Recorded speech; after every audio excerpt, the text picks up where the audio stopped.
கல் இறக்க அனுமதிக்க வலியுறுத்தி தமிழக விவசாயிகள் சங்கத்தினர் தமிழக அரசுக்கு கோரிக்கை விடுத்துள்ளனர். திருப்பத்தூர் மாவட்டம் ஆண்டியப்பனூரில் தமிழக விவசாயிகள் சங்கம் சார்பாக ஆலோசனை கூட்டம் நடைபெற்றது. கூட்டத்தில் மாநில தலைவர் வேலுச்சாமி பேசுகையில், தமிழகத்தின் அண்டை மாநிலங்களான கேரளா, கர்நாடகா, ஆந்திரா, பாண்டிச்சேரியில் கல்லிற்கு தடை இல்லை.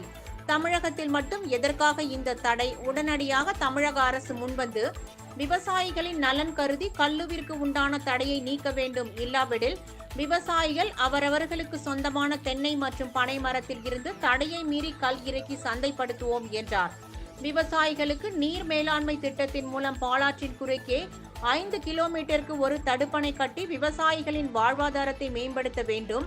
60 வயதிற்கு மேற்பட்ட அனைத்து விவசாயிகளுக்கும் கட்டாயம் ஓய்வூதியம் வழங்க வேண்டும் என்பன உள்ளிட்ட தீர்மானங்கள் நிறைவேற்றப்பட்டது.